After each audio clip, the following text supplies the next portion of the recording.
దాని ఏం అనుమానం లేదు కదా. కానీ ఇప్పుడు జెడ్పీటీసీ ఎంపీటీసీ ఎన్నికలు పెట్టే ఆలోచన ప్రభుత్వం లేదు కాబట్టి ఇప్పుడు ఏడిగా ఇప్పుడు వేస్తున్నా మాట విషయం వేస్తారు కావచ్చు. ఇప్పుడు ఏడిగా మళ్ళీ ఎన్నికలు వస్తే మళ్ళీ రైతు భరోసా అని చెప్పి మళ్ళీ ఒక విడిచేస్తాడు. నెక్స్ట్ ఏడిగా మరిగా ఎందుకంటే ఇలా ప్రజలు ఒక తప్పు నిర్ణయించుకున్నారు. మున్సిపల్ ఎన్నికల్లో గ్రామ పంచాయతీ ఎన్నికల్లో రాష్ట్రంలో వాళ్ళకి ఎక్కువ సరికి మేము రైతు భరోసా ఇవ్వకుండా కూడా మనకు మాకు ఓట్లేసారు. మాకు డిఏలు పీఆర్సీ ఏం అమలు చేయకుండా కూడా మాకు కోట్లేసారు. ఉద్యోగాలు ఇవ్వకుండా మాకు కోట్లేసారు. 2,500 రూపాయలు ఇవ్వకుండా మాకు కోట్లేసారు. 4,000 రూపాయలు ఆసరా పెన్షన్ ఇవ్వకుండా మాకు కోట్లేసారు. నిరుద్యోగులు ఇవ్వకుండా మాకు కోట్లేసారు. ఫీజు రియంబర్స్మెంట్ ఇవ్వకుండా మాకు కోట్లేసారు. గ్రామ పంచాయతీలకు మున్సిపల్కి ఒక్క పైసా ఇవ్వకుండా మాకు కోట్లేసారు అని చెప్పి ఒక అహంకారము ఇలా కాంగ్రెస్ పార్టీ ప్రభుత్వం లోపల వచ్చేసింది. దానికి మనమే కారణం. కానీ ఇప్పుడు ఏం చేస్తారు, జెడ్పీటీసీ ఎంపీటీసీ ఎన్నికల్లో కాంగ్రెస్ పార్టీ ప్రభుత్వానికి గుణపాఠం చెప్తే రైతు భరోసా రెగ్యులర్ గా వస్తుంది.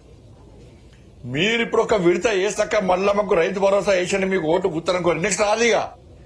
ఎందుకంటే రేవంత్ రెడ్డి ఢిల్లీ చెప్పుకున్నారు, సార్ మన హామీలన్నీ గాలి కొలేస్తాం, మేము ఏం చేయకుండా ప్రజలు మాకు ఓట్లు వేస్తున్నారని చెప్పి ఆడ చెప్పొచ్చిండు. అందుకే నా కేబినెట్ సమావేశం జరిగితే రాష్ట్ర ముఖ్యమంత్రి స్థాయిలో ఉన్నటువంటి ముఖ్యమంత్రి గారు మిర్యాలగూడ సభలో రైతు బంధు వేస్తా 9,000 కోట్ల రూపాయలు రెడీ ఉన్నాయి వేస్తా అన్న ముఖ్యమంత్రి గారు నిన్న కేబినెట్ సమావేశంలో ఎందుకు దాని గురించి చర్చ జరగలేదు?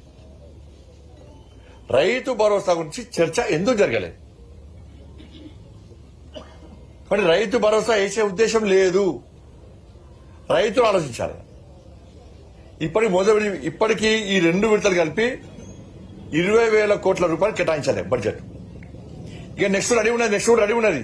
నాకు తెలిసి 3 విడుదల ఇప్పుడు ఇవ్వాల్సిందే. ఇక 3 విడుదల వచ్చి 27,000 కోట్ల రూపాయలు ఇవ్వాలి. ఇస్తారా ఇయ్యరా? మళ్ళా ఇప్పుడు ఒకటి పాతది మొదటి ఎందుకు ఇవ్వవు? నువ్వు ఇస్తానదే ఎన్నికల తర్వాత మొదటి విడత ఎందుకు ఇవ్వవు? నువ్వు చెప్పరాదు. కారణం ఏంటి?